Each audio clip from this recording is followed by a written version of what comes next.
What's going on, everyone, and welcome back to the greatest podcast in the world, baby. Shooting the shit uncensored. You know who I am. I am the truth, the dad bod god, the bald, the beard, and the freaking beautiful Piers Austin.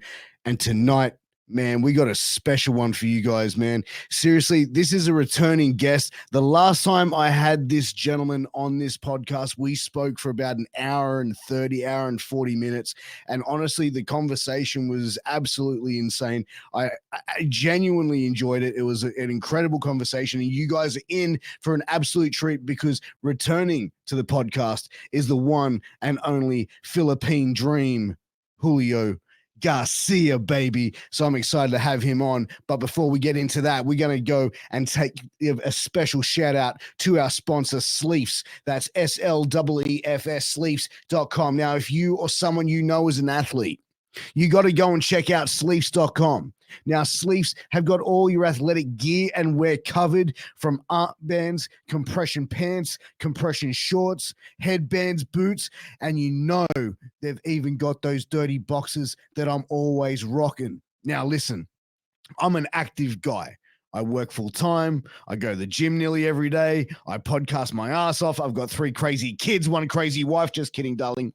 But seriously, these boxes are incredible. They stay dry, they stay fresh, and they've got funky designs on the front of them that keeps Mrs. Austin laughing on what's on the front of the boxes and not what's inside them. So seriously, guys, go and check out Dirty Boxes at sleeps.com. Use that promo code MWAPOD to get a 10% discount on your final purchase. It helps you guys, and we get a little bit of a kickback as well, and it helps the podcast grow. So go and support us by heading over to sleeps.com. Also, if you want to support us, make sure you like, share, subscribe, hit the bell to stay notified, all that good shit. Tap that little red button and tap in, because you know we're bringing you the best content in the world, the greatest podcast in the world, Shooting the Shit Uncensored, where we talk to people in professional wrestling, mixed martial arts, boxing, entertainment, music, movies, comedy, you name it. We bring it to you here. That's why it's the place to be. So make sure you tune in and tap in. Also, if you're listening on a podcast platform, give us a 5-star review. It helps with our analytics, and it helps us fucking grow this shit. So start tapping in. But anyway, I've talked enough shit to myself. It's time to get into it and start shooting some shit with the one and only Julio, the Philippine dream, Garcia.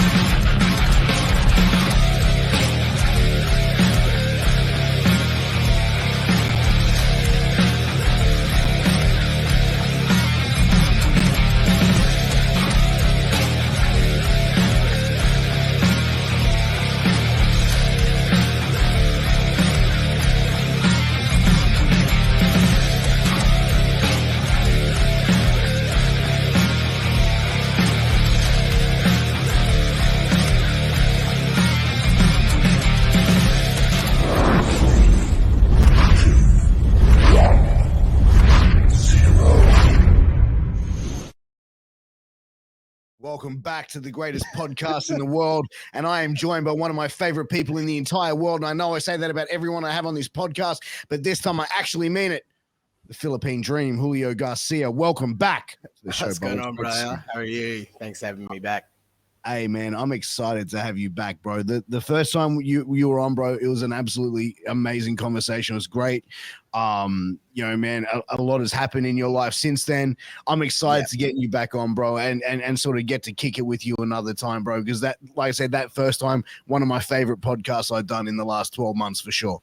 Yeah, it was good, man. We had a good conversation. I had a lot of fun, and let's do it again.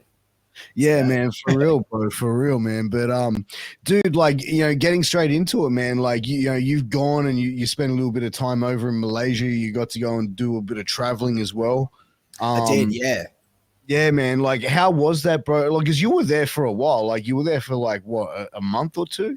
No. So I was only there for, well, I went to Malaysia and the Philippines. So I was in Malaysia for only like 2 nights, and then I was home for another week, and then I went over to the Philippines. But I was in the Philippines for about a week, so I was in the Philippines to just see some family, see my grandparents, my aunties, my cousins, and then did the show and then flew home. But yeah, man, it was good. Malaysia was really good. Had so much fun. I wrestled a guy called Serigala. He's actually an actor in Malaysia, and it was with APAC Wrestling and the promoter's Shellcat, and Shellcat's like a massive influencer in Malaysia. And really? Like great bloke, and he's super jacked as well. Everyone in Malaysia like so jacked, eh? Like I was Really? when I was there, I was like in the ring and like took my shirt off. I was like, oh god, I was like everyone, like all the wrestlers are jacked, and there's me, like me dad bod, but I rocked it. Dude, are they? Do you reckon they're clean guys, or do you reckon they're like juiced to the gills? A couple of them. Oh, I don't know. I don't want to say anything bad, but I don't know. Sarah Garla, he's like, I want to say he's clean, but like he's like super jacked. So like I don't know. It must be in his genes that he's like big, but he might be. I don't know. I'm not making assumptions, but it could be. Yeah, man, who knows, bro? Like you can't really tell or even sort of go on that sort of state. You know what I mean? But it's crazy. I thought you were over there for a while, bro, for some reason. No. I was only there for a couple of days. So I went in, flew in on the Friday, stayed Friday night, Saturday night, and then Sunday we flew home. And I was over there with Mikey Nichols as well. So Mikey actually he wrestled the show, he main evented, and he defended the Ambition title, the Southern Territory Wrestling Ambition title, and Shellcat actually went over and won a title off him. So I'm not sure what's going on with the title at the moment in Malaysia. I know after that show, Shellcat had like a pretty bad back injury, and he was in hospital for a little while, and that put him out for a fair bit. I'm not sure what's happening there. Yeah, so I've been trying to follow it. I know he's been doing he's back wrestling, but don't know what's going on with the title. But yeah, the guy that I wrestled, Serigala, he's when I first met him, I was like walking into the venue and I was like, he's the guy I'm wrestling. I see, and I was like, oh my god, this guy's huge. He was like tall, jacked, and I was like, oh god. And I shook his hand and I was like, this guy's hand like wrapped around mine about 4 times. Really? Like he was just a big boy. But like, so the Malaysian guys are pretty big over there, huh? Well, this guy was. Yeah, this guy was. He was like half Malaysian, half freaking Great Khali. But dude, like, how was the communication with these guys? Were they able to communicate? Good man. Like Malaysia, like they have their own language, but their English is like pretty good. Because Singapore, I think primarily they speak English in Singapore, and they still need like a 3-4 hour drive to Malaysia, and like they all speak English, and he was good. He understood me, and I understood him pretty good. Like there's broken English, but it was a very, very fun match. We actually had best match of the night as well. So got a "This is awesome" chant and everything. It was good. He was like pretty scared at first, pretty nervous, but I was nervous as well because I didn't know if I wanted to go in as like a heel or a face. So I thought, I'll go in as a face at first, and then I'll like start like swerving during the match. But then like I think as I was wrestling, like the fans were actually starting to love me. So I was like, I was trying to be heel, but then like they were just loving me.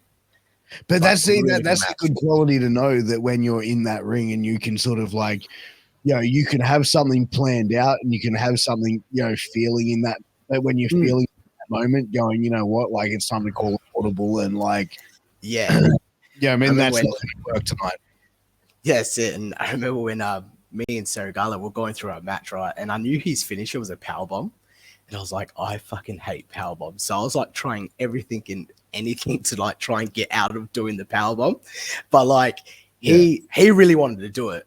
But I was like trying everything. I was like, nah, man, like this is your finisher. Like we're going to keep you looking strong. If you like hit it and I kick out of it, it's going to make you look weak. I was like, let's just do this as like a finish, rah. And then like I ended up convincing him.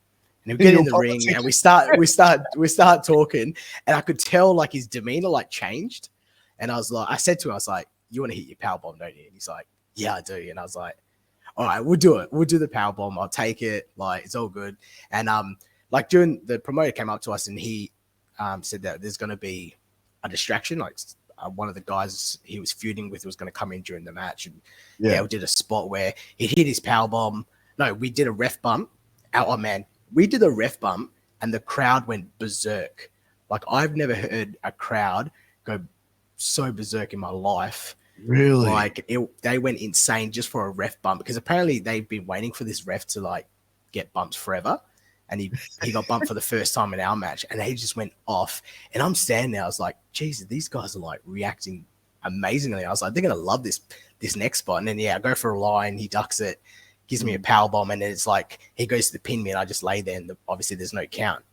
And everyone's going off 1, 2, 3. It was mint. It was so good. And then he sets me up for another one. Then old mate runs in and hits him with a chair, and then does his finisher on him. And then I hit like my Superman and my Death Valley driver, and then wake up the ref and pins me, and then I'll go over, still champ. But it was like super fun match. Like literally from the get go, the crowd was like up here, and they just stayed up there the whole time. And like, it just makes you feel good as well. Like when the crowd reacts like that. How was the house? Was it big, like full house? There would have been, I want to say like, it would have been about 350. Yeah, it was done in like, there was done in like a little, like an actual cinema where all the chairs were like taken out. Oh, really? That's cool. So it's like, so the building, so literally the building we walked in, there was like, it was still under construction. We went up this elevator, and we're going to like one of the rooms, and it was like, and I going there, I was like, this is a cinema. They're like, yeah, look next door where the venue is. And they just ripped out all the chairs, ripped out like the incline kind of thing, and made it all flat. And the ring was in there, and they've just, it was like pretty good. Actually, you know what? Like that could be actually pretty cool, where like you could have like the chairs up there and a ring like that, and then like you would actually have, you know what I mean? Like, I know what you mean. Yeah. Yeah. There was like a little step. There was like a little step where like, I'm guessing where some of the chairs were, but like they took out a whole heap of chairs, and then they just had a ring, and their ring was tiny, man. I reckon it was like a 12-foot ring. Like I do 2 steps, and I was on the other side of like running the ropes.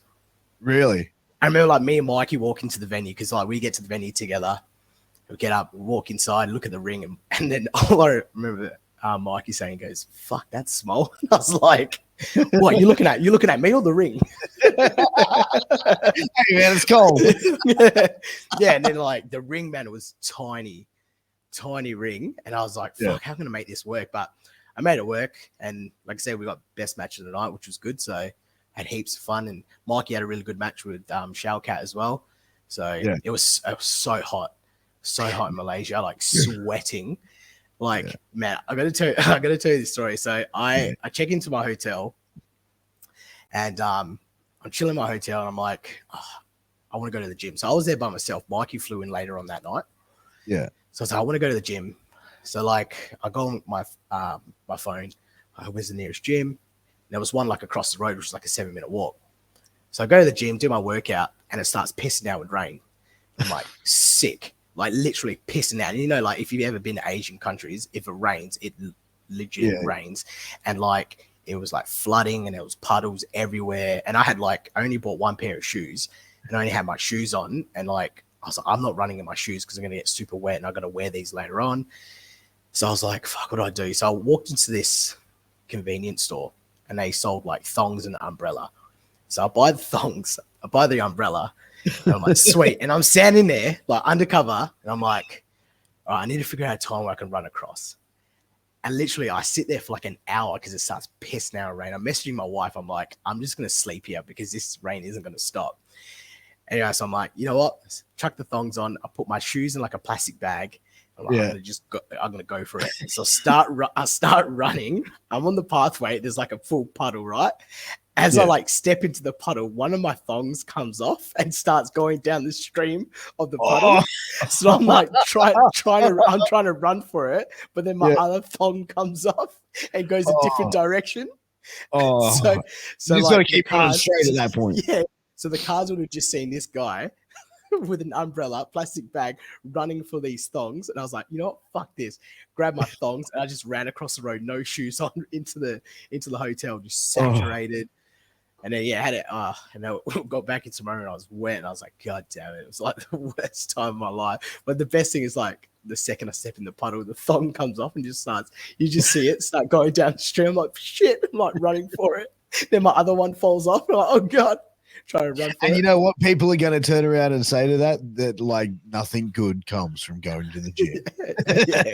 yeah, you're dead right, 100%. Yeah.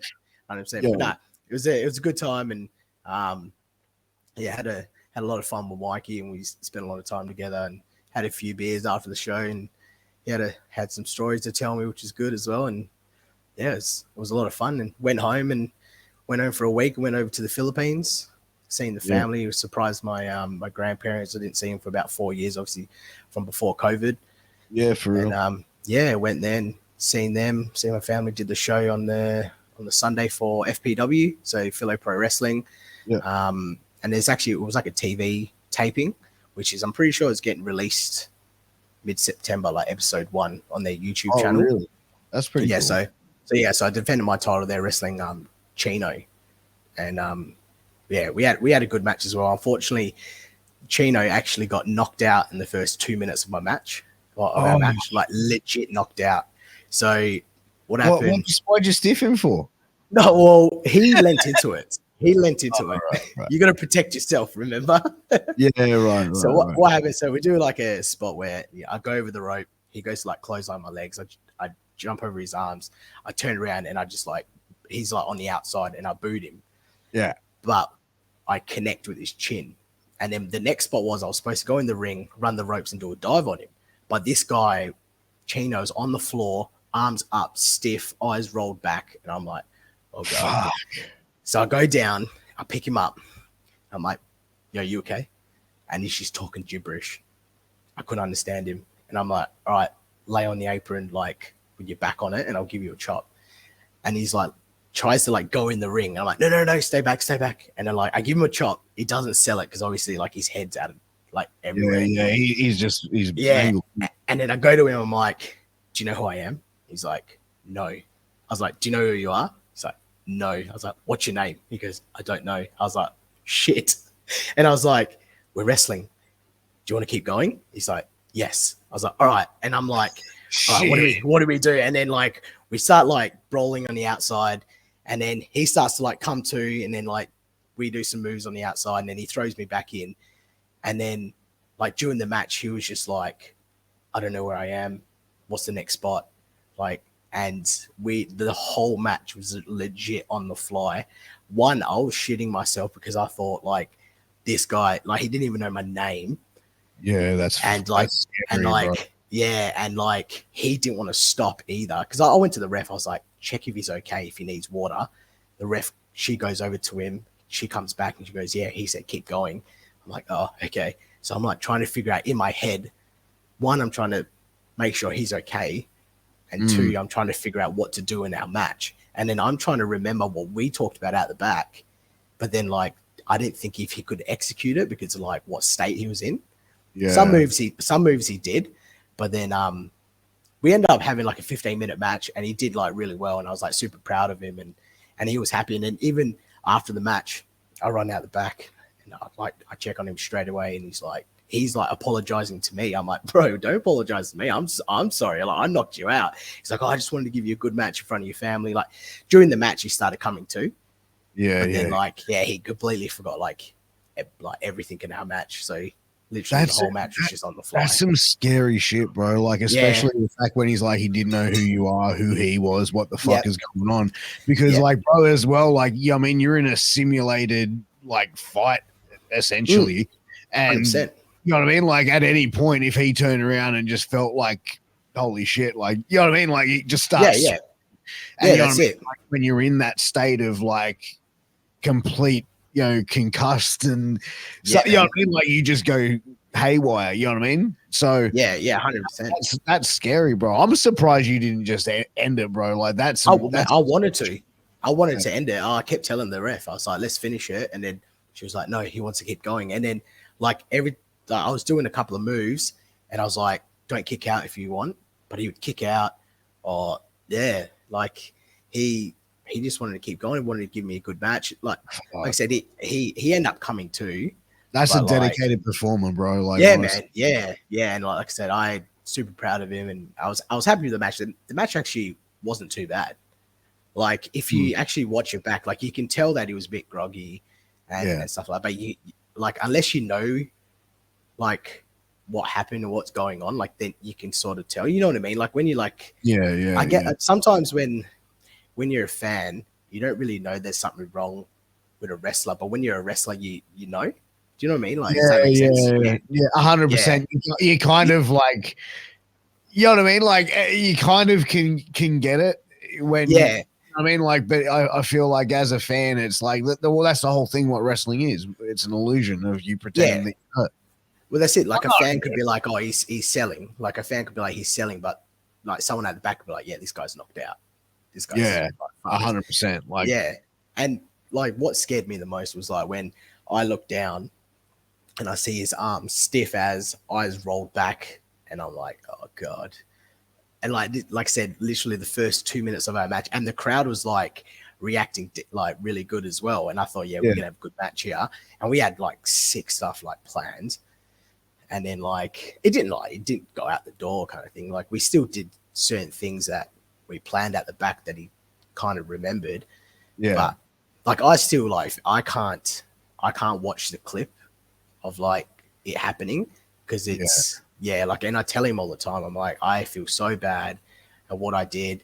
And like he sent me the link of our match, and I watched it. It was like a different angle, and it just like it literally like makes my stomach turn. Because you know, at the end of the day, like one, you're protecting yourself, but you're protecting the person you're wrestling. 100%. You know? And one, I could have like ended his career. I could have changed his like, you know, there was things going in my head. I kept thinking like when I was flying home, I was like, what if I kicked him and he hit his head on the floor, something bad happened? Do you know what I mean? And I honestly felt so bad that it happened. But like I keep checking up on him now, like, you know, how he is and stuff like that. And he's honestly, he's like, it's wrestling. That's what happens. Like I've been concussed multiple times in the ring. 100%. So I know where I've been in his shoes where the other guys come to me, but like, I'm sorry, like I didn't mean to do that. Where, you know, it's wrestling. But like when I was in the other person's shoes of being the one knocking the other person out, oh man, like one, scary. Two, honestly, I felt so terrible as well. It's like, but you know, that's the whole thing of the business is like, you know, is protecting your opponent. You know what I mean? Yeah, like it's like, you know what I mean, going in there and actually physically knocking someone out. The thought of doing that, like even if you get into like, you know what I mean, like say for example, you and your wife are out in the city or something like that, some guy slaps her on the ass, you fucking knock him out. You know what I mean? Like afterwards you're gonna have this feeling of going, oh, like I just feel fucking, you know what I mean? Like just, you know what I mean? Like I feel like I know what you mean. Like fuck that, you know what I mean? Like fuck, like One, it probably wouldn't even be me knocking him out. It'd probably be my wife knocking him out to me. But you know what I mean? Like I think that definitely. When you're not like a boxer or an MMA fighter or a fighter in that sort of sense, like where it's like that's the whole intention of what you need to do.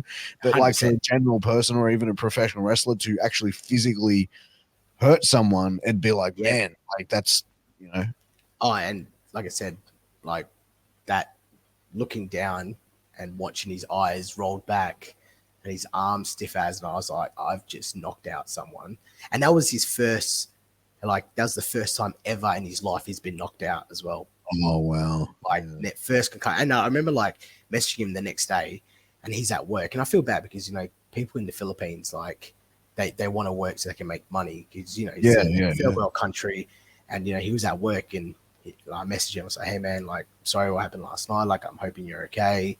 He's like, yeah, I'm at work. He's like, I can't really think straight. I don't know. Like, yeah, he's like had a really bad headache. And I was like, oh God, like it's making it so much worse. And, you know, and like, but he was like reassuring me like, man, it's all good. Part of the business, part of wrestling.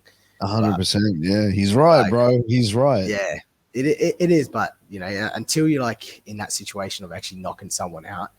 Yeah. And like I said, I just kept like the flight home. I just kept thinking like scenarios. Oh, what if this happened? What if this happened? And I was like getting myself all like worked up, and Yeah, but like he was happy with the match. I was happy with the match. It wasn't the But worst match. you know what, bro? Like, like Johnny Rods. I got told from multiple guys that got trained by Johnny Rods that they always said that Johnny said in training, if you ever get hurt in a match, it's your fault. And they're like, what do you mean? He's like, no matter what it is, he goes, it's always your fault. They're like, if you're getting in the match and you're getting in there with someone who's not trained properly or something like that, and they hurt you, that's your fault for getting in that match and doing it. Whatever happens, regardless, you don't hate on someone for like injuring you because what you're getting in there and doing. Well, that's right. That risk, so it's always your fault. You're the one in there doing it. Like there's a potential of getting hurt. Like there's no. Yeah. It's always your fault. Like, I mean, there's no blame. No, I know what you mean. Yeah, we all signed that contract before we start wrestling. Is one of the ones that says you may get hurt, so it's like you sign your life away, and it is part of the business. And I just felt so bad, honestly. Like it's just like I'm laughing about it now, but I shouldn't because it's like, and I just remember like picking him up and who am I? I don't know. Who are you? I don't know. I was like, oh God. I was like, what are we doing? I don't know. I was like, oh shit. Do you remember like a few years ago? I think it was in Impact, and it was like Sammy Callahan.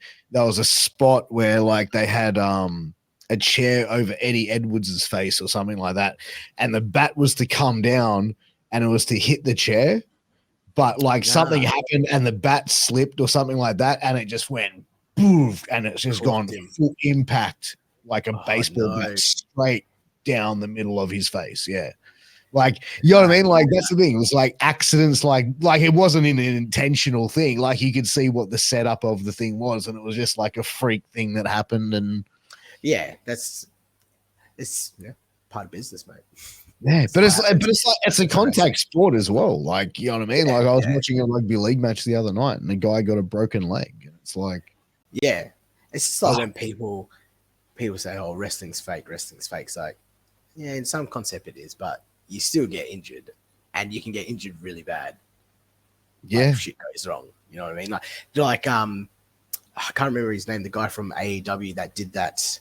They did like a sunset power bomb off the ladder, and the guy's foot was like twisted.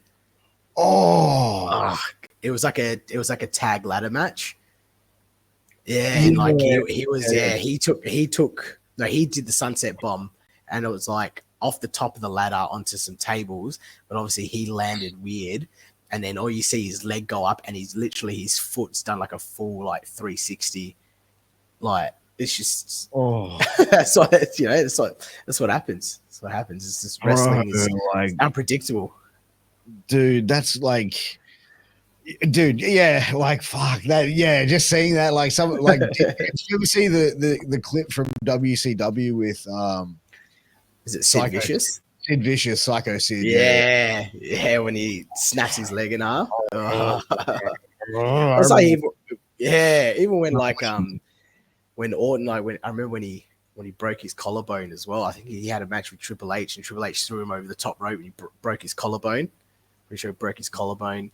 Same thing with Edge. I think he dislocated his shoulder, and they had to do like a double count out. Randy Orton. Yeah, it's just it happens, man.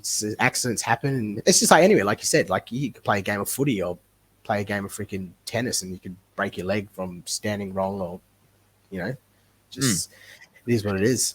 It's a contact sport world where it's like that is, you know what I mean? Like there's always going to be a price to pay for that. You know what I mean? Like when you're throwing your body at something or the ground or at someone or stuff like that, there's always going to be that level of percentage that is going to come out with you getting hurt, or like you're going to have something going, oh, fuck, that's it. So wrestling's not fake.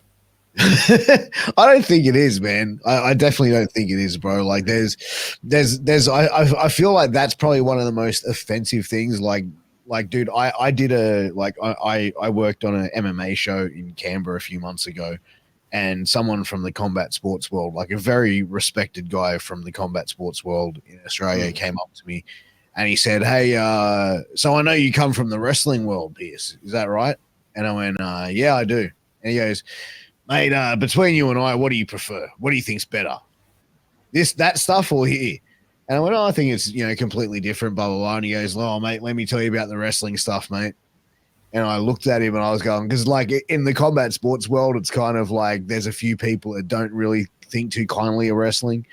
Yeah. But he put it over so fucking well. He goes, "Mate, what they do is unbelievable. The fact that, at that top level, how they go in every single night of the week." And like he's a level of appreciation for it was just good. Yeah, he was putting it over, and I was sitting there going, I thought this guy was going to bury it. And he's like, "Oh, mate, when people call it fake," he goes, "I get upset." He goes, "Mate, far out." He was like so respectful to the business. I was just like, oh, wow. Yeah, no, it's good that there's some people out there that are like that. And I got like a lot of my mates, they're just always shitting on me wrestling, because I'm pretty much out of the boys, like it's only me that really does wrestling. And and then a lot of the friends like, "Yeah, I'll come watch and have a laugh." And I was like, "What do you mean have a laugh? Like, this is my hobby. This is like the shit I love. Like, come down and support me. Not go there like recording me having a laugh because of what I'm doing." And I'm like, you know what I mean? Put my body on the line to entertain you guys. Yeah. So that's the kind of thing where I feel like it's, you know what I mean? Like when they get there, they're like, "Oh." Yeah, I get some people like that as well. You know what I mean? Like they're like, "Oh, okay." You know what I mean? Like originally it was like, "Yeah, it's coming to watch a wrestling show," and then when it actually happening, they start getting invested in it, and they start seeing what's happening, and they, you know what I mean, start getting involved in it. You know what I mean? They start getting that emotion drawn out of them. That's it. It's all about the stories, man. And yeah, bro. But in the same sense, a bad wrestling show could just, you know what I mean, like do the complete opposite as well. So yeah.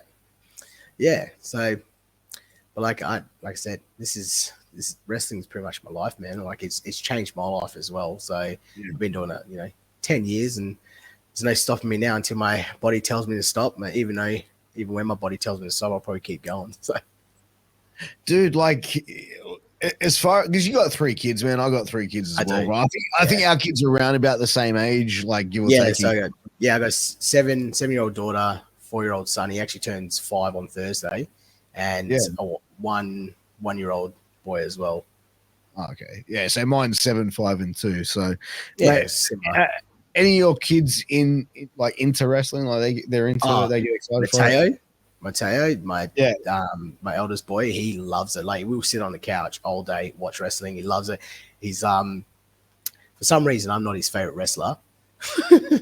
Really? So, yeah. Well, he loves watching me wrestle, but his favorite wrestlers is Chris Target. I don't know if you know a guy called the Great George. No.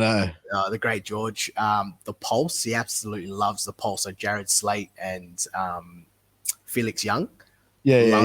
Loves them, and Mikey Nichols as well. And like every time I'm dropping him to school, legit, he's always like, "Can we put," because obviously Target's one of my best mates, "Can we put Uncle Target's song on?" And the song Power from Kanye West has to be blaring on the car, and he'd be sitting at the back, just like like rocking out to Target's music and be loving it. But and then now and then, like I always catch him doing the pulse sign, and when they're like, and he'd be like doing this around the house. I was like, oh yeah, this guy, he loves it, and he comes to all the shows, loves the shows. The worst thing is after the show, like he has to like buy merch. Oh, if I say no, he'll like have like a meltdown. And I'm like, God damn it! Like I'm like, well, Mateo, I haven't like sold anything yet, so like when I sell something, then we can use that money to buy someone else's merch. But like he's got like 2 or 3 Pulse photos signed. He's got like a Craven photo signed. He's got like a Target shirt. There's so much merch. So he loves it. Into it, man. That's great, man, because it's like then it's like he can share that passion with you. You know what I mean? Yeah. Well, I'm hoping like when what is he? So he's 5. Give him, I don't know, say like 15 years. I'll be 45. Hopefully, I'm still going. We can have like a father-son tag. That'd be mint. Yeah, there you go. You know, maybe then he can, turn heel and like team up with the Yeah, God. yeah, it could be like a full like Ray and Dom like in Australia, you know? Yeah, the Australian wrestling version of it. Yeah, that's it. But he absolutely loves it. Loves it. Like I Yeah. said, we can sit here all day just watching wrestling and playing. Like he loves playing my PlayStation as well. Straight away, he's on the WWE game, playing the WWE games. Loves Yeah. it. Loves it. Dude, how was the Roxy Riot show? I saw that you were on that. Good. Yeah, it was really good. Really good show. It was really big turnout. Yeah, I enjoyed the match. I was in a match with Jordan Bishop, Ryan Allen, Shahil, Fantasia, and I was tagging with Callum. And yeah, really fun show. It was really good. Big turnout. Obviously, I knew Roxley for a while, and I remember I flew up to work, and I was in the mess having a couple of beers, and I was looking at my phone, and I seen one of the photos from Brenton. I was just like, my stomach just dropped, and I was like, no way. Like, and especially where like it wasn't that long ago when my sister passed away, and then seeing like someone else is now like passing away that I know, it's just like it's just crazy, man. Like, and then I messaged him straight away, just asking if he's okay, and I was calling him over the next couple of days, and and he was getting upset, and I was just like trying to hold back the tears as well, because like I wanted to try and be strong for him, and I was telling him, I was like, bro, if you want to cry, like cry, like I'm here, like talk to me, cry, like it's all good, like and yeah, he's honestly, I admire his courage, because I don't know how he's doing it, because obviously he's got the 5 kids now and being like super dad, and I see his posts now and then, and he's struggling a little bit with the littlest one. I can only imagine, obviously, like the littlest one is probably obviously missing his mum, and I don't know how he's doing it. And it's just, I take my hat off to Brenton, because like I said, his courage is just insane, and he still manages to keep a smile on his face every time I see him. Still wants to have a chat. Very positive dude, yeah. He is, man. He is. And Kyla was the same.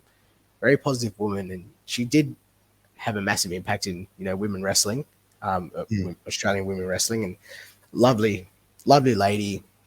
Loved her family, loved Brenton, loved wrestling, and was always up for a chat, and and she was good as well, because she was our babysitter now and then when the kids were little, and I was backstage and I was going out for a match, and she'd be like, oh, I'll watch the kids while you're out there wrestling now and then as well. And yeah, she was honestly a lovely lady, and yeah, it hit me pretty hard knowing when she did pass away, and yeah, it makes you become more humble on life, you know what I mean? Because you just never know. Like it's as deep as it sounds, just like you just never know when your time's up. Yeah, and it makes you start looking at life differently and making you be more humble about a lot of things and stuff like that. And yeah, it puts things into perspective for you, because it's like, you know what I mean? It puts everything into perspective. It makes you think like, okay, life is too short, and it makes you think, these gripes, this bullshit is not worth holding on to, and the people, 100%. you know what I mean, that you want to be most close to, you know what I mean? Like all these things, it just puts everything into perspective for you. You know what I mean? Yeah, man, 100%, and and everyone loved her.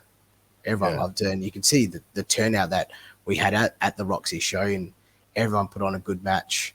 Yeah, like I said, really good show. The backstage was really good. Everyone got along, and yeah, like I said, I take my hat off to Brenton. Honestly, I don't know how he's doing it and still keeping a brave face. And I'm seeing that he's slowly getting back into the ring as well. I just seen that he got booked on MXW in Melbourne, which he's actually heading over there in November. So yeah, so looks like he's getting back into the ring and start wrestling more and more, which is good.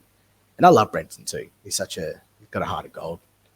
100%. Very, very, very positive dude.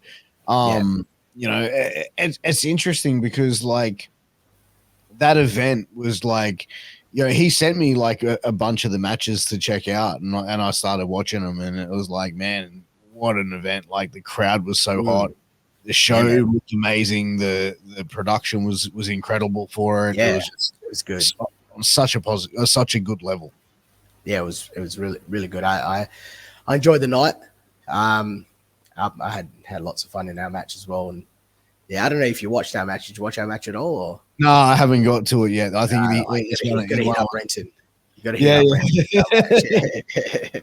No, it's really fun. Really fun. It's good. Yeah, man. Well, I feel like those sort of events where it's like there's no political bullshit, there's no anything there. Like it's just there for a good cause, a good positive event. Like it's, I mean, like honestly, I feel like it makes wrestling almost to its purest as well, to a certain extent, because it's like the bullshit isn't there, the politics isn't there, because it's like, I mean, like who's going to turn up and start being a cunt at a fucking show like that? You know what I mean? Yeah. I know what you mean, and it was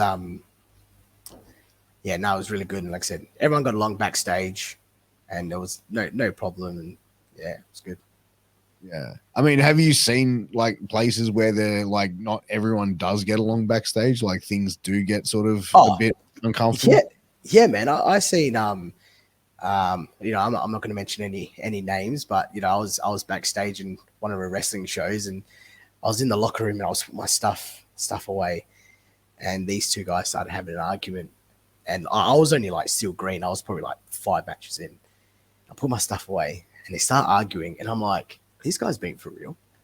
Like, are they just like playing around? Next thing you know, like they're at each other's faces, and next thing you know, one guy just clocks the other guy, and this guy was just about to go out to have a match as well. Clocks him, doesn't knock him out. Literally clocks him, and then and they start like getting wind up, and they're like holding the other one guy back, and other one, and I'm like helping to hold this other guy back, and he's like trying to push me out of the way to try and get to the other guy, and I'm like, bro, you got a match, like chill, like just stand over here, have some water. I know he punched you in the face, just chill, just like chill out. You're about to go out. Yeah, legit. And I had no idea what was going on. I thought like they were just mucking around, but I put my shit away. Next thing you know, I just go, just literally like full fist, like in the face. I don't even know how this guy didn't get knocked out. Damn. Like, what did you find out what the heat was about? Like, what I don't know, because it's like I was only, like I said, I was green, I was new, and like they must have had heat like built up over a while, and something must have happened that night. No idea. Just all I remember is these two arguing. I thought they were mucking around. Next thing you know, they're in each other's face. Next thing, a fist goes flying. Yeah, and then one guy gets pulled out, and then they're pulling the other one out because they're like, you got a match on, you got a match in a second. Your music's about to start. Yeah, full on. And I think they had to get rid of the other guy before old mate went through the curtain, because obviously he's had his match, and the first thing, like anyone, the first thing you want to do once you go through that curtain is find the guy that punched you in the face to get him back, right? 100%. Yeah, and I've had times myself as well. Like I can admit, a few years ago, pre-COVID, I had a bit of a big head, and I've had some arguments with some guys backstage that I'm not proud of what I done, and I used to just, for some reason, I used to just think I was the fucking best. Like, you know what I mean? I think everyone gets that sort of ego about themselves when you're wrestling. It's like, I'm the best. No one else is like better than me. And, and then I've had arguments with guys backstage, and to this day, I'm like, you're a fucking dickhead like this. There was no reason why I should have done that, and but I'm past that, and I'm a nice, humble guy now, mate. So I'm a changed man. Well, I think as well, like, when you have kids and stuff like that as well, like, I think that's when, I think people mellow out a lot from that. And it comes down to like going, okay, look, I come to wrestling because I love it and I want to have fun. That's it. And I have no idea why I was that type of person. Like I was I was a piece of shit, to be honest. Like I was nice to people, but I just thought I was better than everyone until like I until after COVID and getting out to other promotions, and I realized no, I'm not the best. There's a lot more people, a lot better than me. I've still got massive rooms to learn. You know what I mean? And did anyone ever pull you aside and go, "Hey, man, like you might want to like rein your shit"? No, not really. Like I've had I have been suspended like one show for like a certain comment that I made on Facebook. But yeah, other than that, no one really pulled me aside and told me to pull my head in. I think I kind of just done that by myself, really. I think after I got suspended, I was like thinking to myself that like I should really pull my head in and start thinking before I speak, because I was, I used to be a very angry guy, especially the time when my dad passed away 10 years ago. I used to be very, very angry guy and stuff like that. And something like wrestling, something that I'm so passionate about. And, if someone pissed me off, or if I had a shit match, like I just flip a switch and I just go off.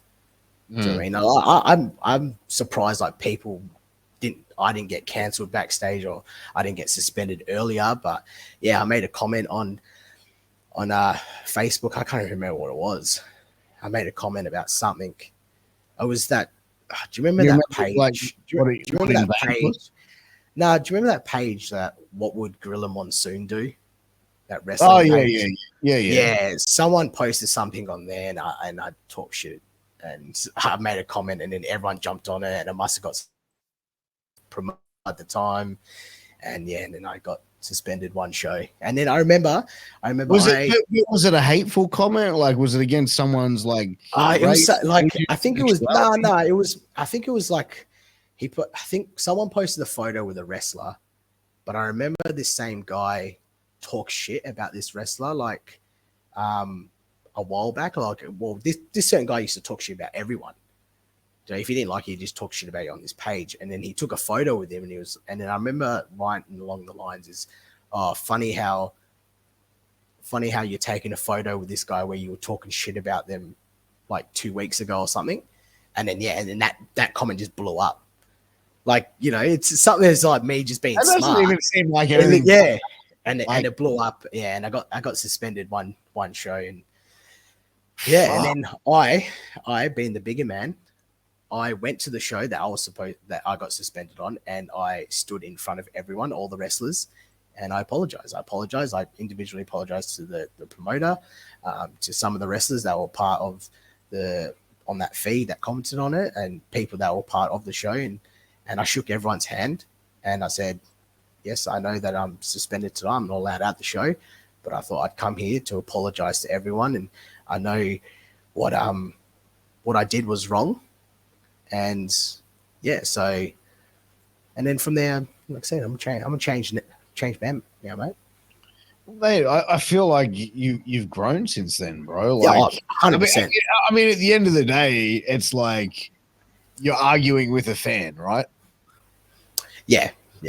Like, what I mean, at the end of the day, like, fuck, let a mark be like, sorry, fans, but just let a mark be a mark, bro. Like, they're gonna complain about a worker, bro, because they get worked, and like they're gonna see him and gonna be like, oh shit, there they are. I gotta go. You know what I mean? Like, and I used to get in trouble in like certain comments I've made, because I was obviously a heel for a little bit of my career as well. Fans find your Instagram and they'll post on my photos, and they'll say like hateful things, and then I'd say something back, stuff like that. But bro, like I've been like sent messages from fans like full on stuff as well. Like I remember a fan was telling me that they're gonna find my car, and they're gonna spray paint Julio Eats Dicks on my car, and they're gonna find my dog. I don't even have a dog. They're gonna find my dog and kill my dog. And I was like, what? Fuck. Yeah, man. Like some fans are like full on. Like someone, they found my Facebook, and I just got a massive message. And he was saying that I need to go on Jenny Craig because I'm fat. Shit like that. Yeah, like calling me fat as I need to get on a Jenny Craig diet and shit like that. Yeah, it's full on. But being a heel, I love that. I was like, yeah, go on, like give it to me. And I was like messaging back, and I'm like, fuck you, rah. And I was like, if I find you, I'll beat you up. And then I realized it's like just stupid, absolutely stupid. Yeah, I mean, like that's the thing. It's just like I mean, like then you just sort of like getting down to that level, and you just sort of like, you know what I mean? Like it's just yeah. I get it, bro. Like I feel like Yeah. you've obviously learned from then, and you like, Oh it's yeah. that's When you just like play this smart, certain like, persona, and you're trying to live up to that persona, like even outside of wrestling sometimes. yeah. And but now, like I said, totally different, man. Even if I was a heel now, I reckon after my matches, I'd probably go up to fans and shake their hands and say hello. But you know what? Like it's funny. Like you can do some funny crazy shit like as a heel, and it's like I remember like a show I was at, and like I've come out, doing the heel manager thing, and this fans come up to me and like just tried to hand me, I think, an Erica Reed shirt or something like that. Yeah. And I've like taken it like that. And like my guy's there next to me, like, I'm like showing him like that, not looking at the fan, and I'm just going like that. And then as I've looked up, and it's like this fan had Down syndrome, and I'm just like, and I'm standing there, glasses on like this. All right, move on. And like, yeah. And Vinny Page just like going, dude, you're going to fucking hell for that. And I was like, I didn't realize. Yeah. After that same fan came up to me and was like, can we get a photo? Can I have a hug with you? And I'm like, yes. Yeah.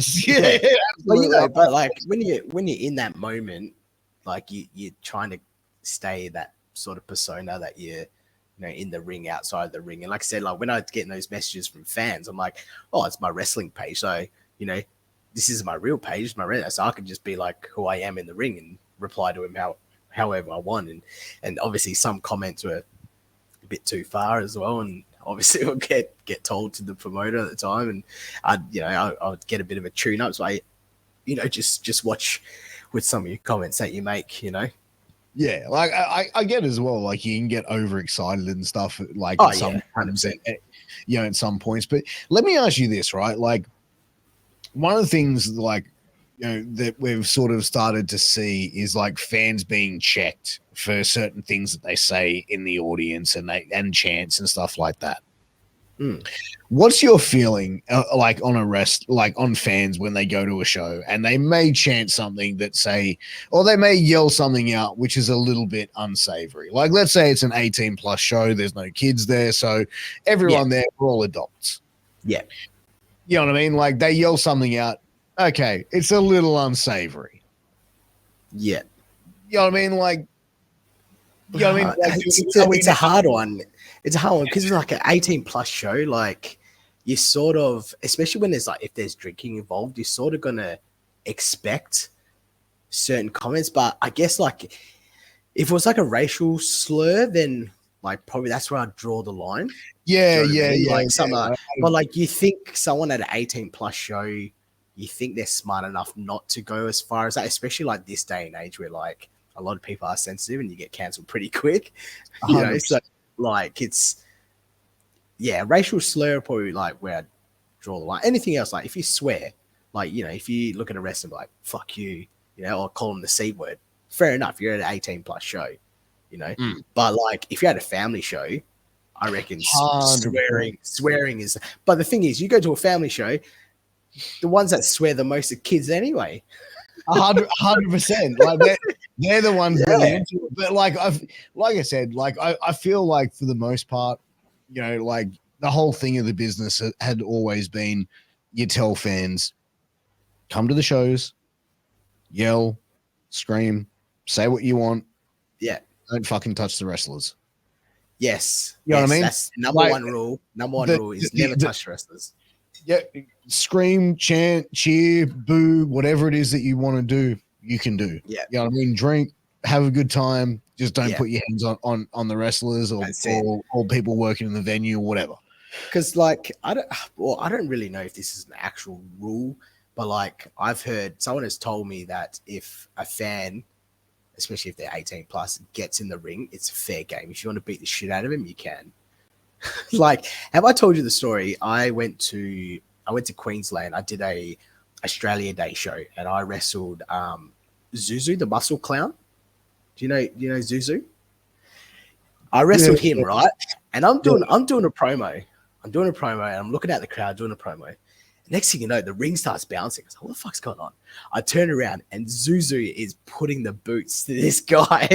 And it was a fan that jumped in the ring, and Zuzu's legit kicking the shit out of him.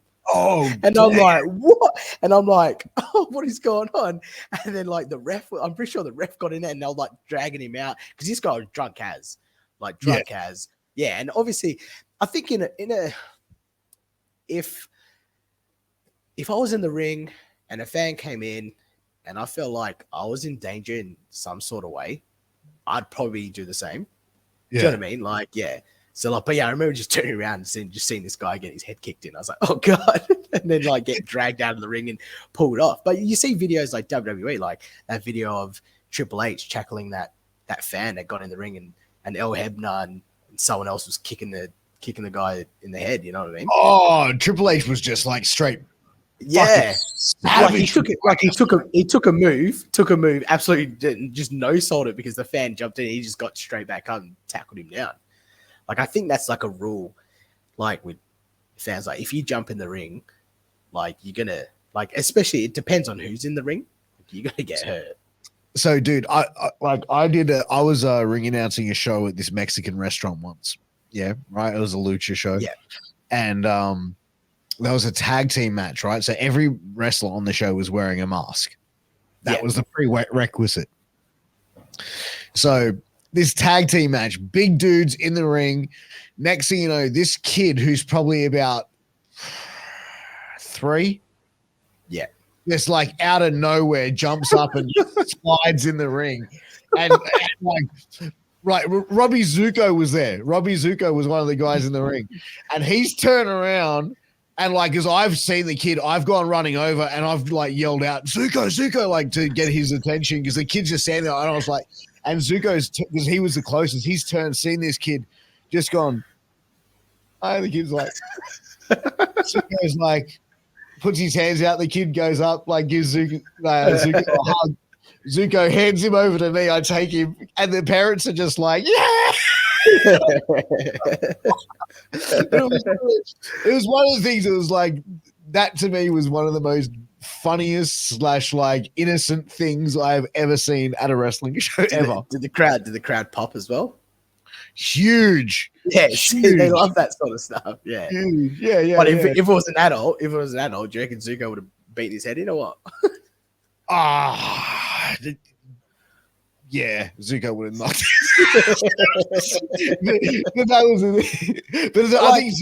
but I think Zuko even went like this. He was like, like he did the whole thing like that. Yeah, but the kid was just like, but the kid had so much character. He was just like so involved.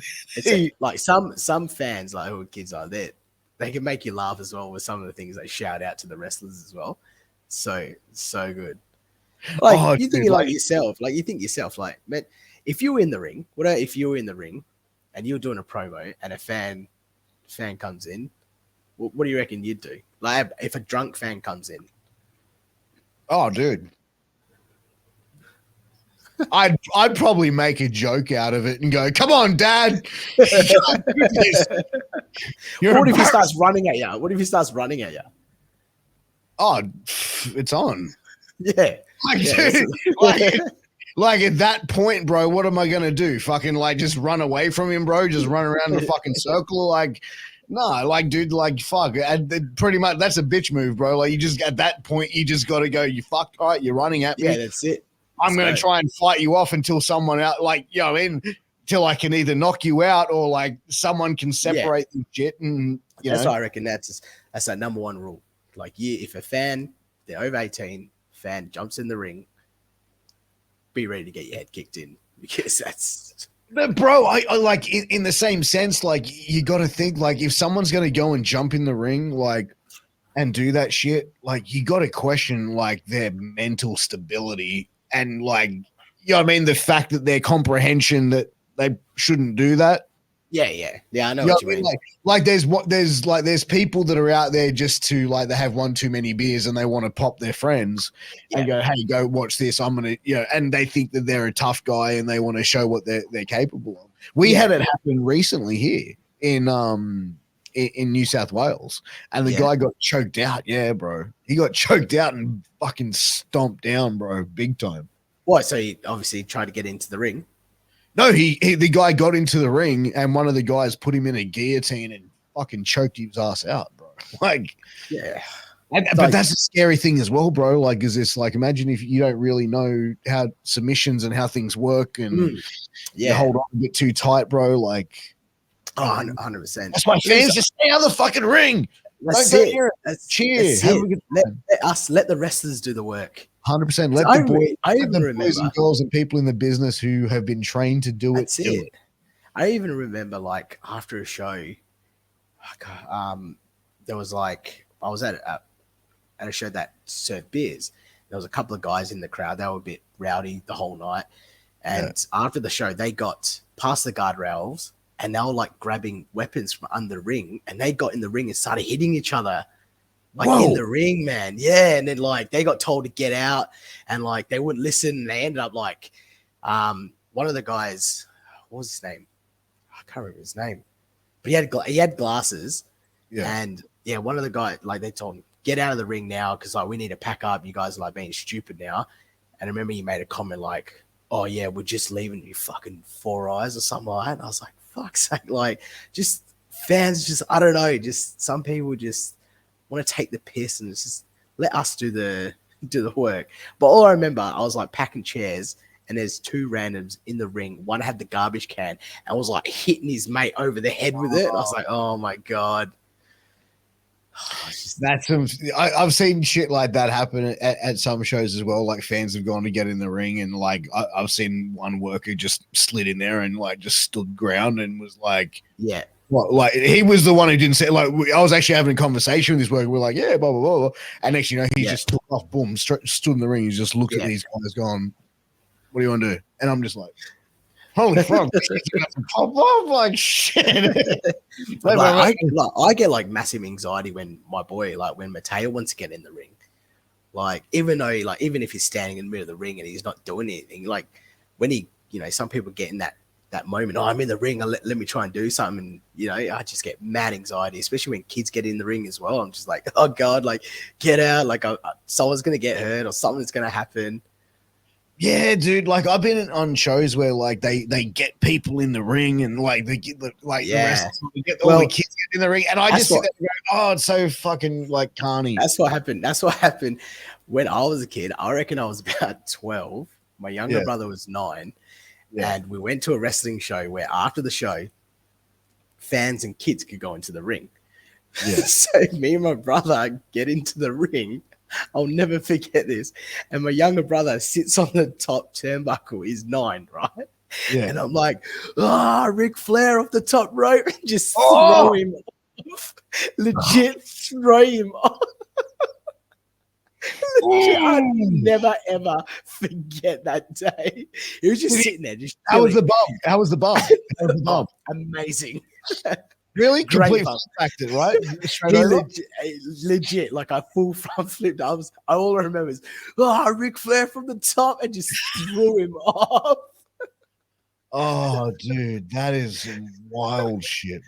I talk to my brother about that all the time. It was literally so good. I remember just getting in the ring, looking around, like running the ropes. And my brother's in the top turnbuckle, and I was like, "Yeah, he's fucked." Ric Flair off the top, just throw. Did he sell it? Did he sell it? He cried 100%. Yeah, it was a shoot sell. Oh. Damn, bro, that's fun. But you know what? Like, I feel like that's the thing. Like the to like kids around that, like when you're around the ring, like that sort of stuff, like the craziness. And I feel like for a lot of fans as well, especially at some of those shows when they get a couple too many drinks into them, they're around that ring and it's like their first time at a show and like, I just want to go and touch it. I want to get in. You know what I mean? Like, yeah, 100%. Because like that's how I wanted to become a wrestler, because I was a fan. I was watching it and I was like, yeah, I want to do this, you know what I mean? And even just like after the show, like seeing the wrestlers and talking to them, like that was just, you know, amazing for me. And then going up to the ring, and especially when the wrestler's like, oh, do you want to come in the ring and take a photo? And I'm like, yeah, let's go, and get in the ring and just to love it. And then there was like a period in my life where I just never watched wrestling at all. And then I was like, what, 19, 20 when I got back into it. And then my family friend, or we call each other cousins, Killer, he came up to me and he was like, hey, like, you watched me wrestle back in the day, like, do you ever want to start wrestling? And I was like, yeah, like, I've been watching it again, let's do it. And then he was like, yeah, well, training's like on Sunday, like, I'll see if you can get down. And I remember he sent a message to Sharky. It's like, hey, can my cousin Julio come and join? And Sharky's like, yeah, get around it. And started training, and look at me now. Travel the world, travel to Australia. So, well better, man. Yeah, well, like, what were you saying? What were you saying? They're the greatest professional wrestler in Australia right now. Like, no, I'm kidding. Look, about probably like 3 years ago, 100%. I'm like, fucking oath I am. But now I'm like, no way, no. Yeah. Well, but you know what? Like, I feel like everyone gets humbled somewhere along your journey, right? Oh yeah, 100%. And like, I feel like one of the things I always got taught from my parents was, you know, just always be humble, because, you know, and my dad told me this, he goes, be careful of the toes that you step on today, because tomorrow they may be connected to because, you know, so be careful of the toes that you step on today, because they may be connected to the ass you have to kiss tomorrow. I like that one. That's a good one. You know what I mean? Like, yeah, but man. that's for real, bro. Like, you know what I mean? Like, you might sit there and go, you know what, fuck this, I don't need this motherfucker, blah, blah, blah. But then, like, man, there might come a point where you need that person, or like, you know what I mean? Like, someone does you wrong, but then it's like, oh, then they come back and they're like, hey, man. Yeah, man. I need a solid, bro. You know what I mean? Yeah. And it's always been that case, bro. And I feel like, you know, that's the thing, just, you know, to have that level of being humble. And I feel, you know, that probably comes with age and maturity, and that's probably what you even sort of experienced it, like how it comes. Yeah, 100%, man, 100%. Like I said, 3-4 years ago, I was just completely different person backstage in the wrestling world, thinking I was the best, walking around like my shit don't stink. But now, completely different person. But it's amazing that you can check yourself, you know, about that, and then, you know, make that change and go, you know what, like, this is obviously not going to go down too well for me if I, you know, want to continue this route. Yeah, 100%. And yeah, no, definitely wasn't going to get me anywhere. If I, you know, the word would have gone around pretty quick if, like, we don't only have a couple of promotions here in WA, and if I made a name of myself of being an absolute dick backstage, like a CM Punk. Dude, what about that'll get around quick of that, bro? Mental. But you know, my Southern Cross Championship reign lasted longer than his career in AEW. So, dude, but like, okay, so all right, Jack Perry goes up, confronts him before he goes out in front of 81,000 people. Like, that's some crazy. That's some it was over like a windscreen or something, eh? Like, yeah, like he wanted to use real glass in a spot. And like, CM Punk said no. That's stupid. Well, he said no, we don't do that shit on this show. Yeah. So he's basically saying we're not going to do that stupid gimmick, fucking indie bullshit, fucking crap here. We're a television product. We're going to do things. You know what I mean? Like, I think he was probably looking for a more traditional style of wrestling product for what it was. But like, the thing is as well, like CM Punk, like, you know, he had his beef with the young cucks and all those guys. And, you know, like, what happened is, like, he went out on a media scrum and embarrassed them all. They then come and confront him, and then he throws a punch. Yeah. And then all hell breaks loose. Yeah. Now, roles then get reversed where, like, Jack Perry then turns around, he starts shooting his mouth off, talking shit. And CM Punk goes up to him and sort of he's now the one confronting someone else. Yeah. And then he's the one throwing a punch. You know what I mean? Like, I think it comes down to like this guy's not fucking mentally stable.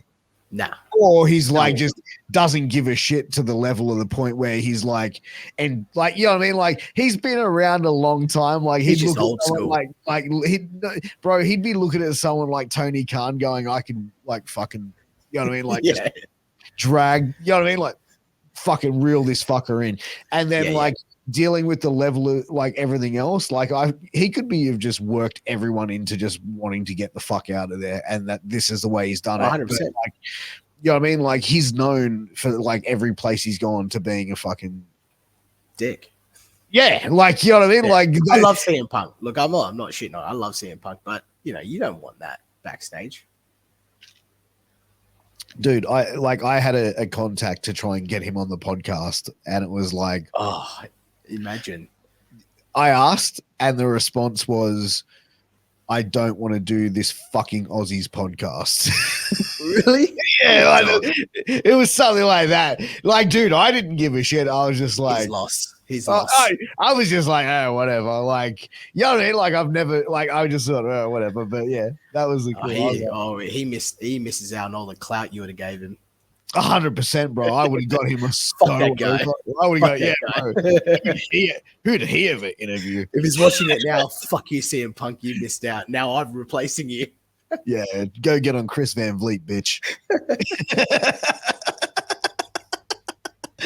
Oh, I'm sorry, Chris. Not really. But yeah, like, yeah, I don't know. He did it in WWE, did it AEW. I don't know. It's just, I He don't also even did know why. Ring of Tony, Honor like, too. yeah, I don't even know why Tony brought him back. To be honest, like, did you see his video? Like when he talked about firing CM Punk, he legit seems like looks scared doing his video, Tony Khan's video. Yeah, the dude. The thing is, Tony Khan, I feel, is like Tony Khan is a guy who basically is a rich kid who basically now has a company, and he basically hired all his action figures to be a thing, and he comes across as a guy that he just like from hugging every wrestler and. You know what I mean? Like the fucking crazy thing, like dressing up like Orange Cassidy and doing the fucking CM Punk chants and all that. Yeah. You know what I mean? Like, bro, like when you're in that level of responsibility of a company like that, you can't act like that. Yeah. You can't act like that. And, you know, I feel like he just wants to be there where like everybody gets along. Everyone likes him. There's no beefs. There's no drama. Yeah. Everyone's just there and like, bro, it's the wrestling world. That shit doesn't fucking fly. And at the end of the day, he's the boss as well. You got to sort of draw that line with those people. Like, you're the boss. Like, you can't be that sort of mate to everyone. Like, you can to a level, but you know, at the end of the day, it's your business that you're trying to run and trying to make money.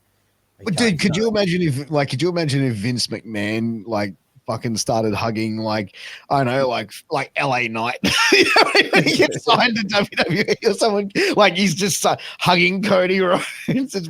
What the fuck? Like, I reckon Vince would be such a scary man, like so intimidating. Even though he's so old, I reckon he would just I don't know. I just feel like he'd be so intimidating. I feel like if I ever work for Vince McMahon, like I would just like intentionally just try and fuck with him. But like not to the point where it would like piss him off to the point where he'd fire me, but just like irritate him enough that it would just like frustrate him. Because he seems like the sort of guy that would be so easy just to fucking like frustrate, irritate. Because like you know what I mean? There's always that one guy. Like I would just like walk past him and go, "Morning, Vince." Or just call him by another name. So it's sup, Greg. Yeah. What's up, pal? What's going on, kid? Oh, dude. You know what? I've actually seen this. This like I get lost on TikTok, man. But like, there's this account where it's like they do these South Park episodes of wrestling, and it's like they've done like little episodes where it's like Vince, like you see backstage, like the Triple H character. He's like, "Well, we got through WrestleMania Night 1 and not one thing went wrong at all. Not a single thing. Hope Night 2 is going to go through the same way. Not a single issue. Okay, we're about to get underway."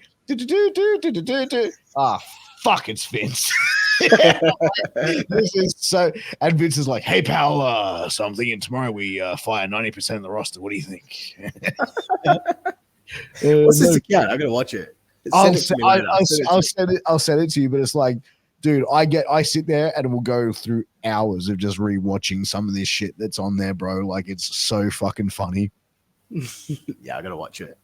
Oh, dude, like, yeah, no, it's dead set. It's awesome, man. But, dude, we are sort of pumping out. Like, I've just seen we've just gone over into an hour and 15 minutes, bro. Honestly, like, this time has just absolutely flown with you, much like the first time, bro. Bro. We should do this again, like 100%, 100%. very, very soon again, bro. But man, before we start wrapping up, where can everyone find you on social media, bro? What have you got coming up? Where can people sort of come and check you out? So we got the SCW show happening in Vic Park at Vision Studios on the 7th of October. And we're also November 11, we're going to be moving to Baldivis. So all the SCW shows, I believe, going forward next year will be going to Baldivis instead of Vic Park. So Baldivis Rec Center will be SCW's new home. You can find me on Instagram at the Philippine Dream _Julio. And if you got Facebook, just Facebook me, Julio Garcia. Be keen to have a yarn. I don't have Twitter. I need to get Twitter, eh? You need to, it's X now. It's what? It's X now. It's X now. Yeah. It's not Twitter. They got rid of the bird. Yeah. Really? Oh, I don't know. See. I didn't even know. I didn't even have Twitter, mate. Mate, seriously, Elon Musk, he's changing shit up. Really? Oh, yeah. He's changing it up. Yeah. Pretty soon, yeah. And there, any promoters around Australia watching this, hit me up. Hey, absolutely, man. Hit up Julio Garcia, the Philippine Dream. But guys, you've been watching the greatest podcast in the world, Shooting the Shit Uncensored. I am the host, the truth, the podcast king, Piers Austin, and I've been sitting here shooting the shit with a Philippine Dream, Julio Garcia. Until next time, take care. All the best. Peace.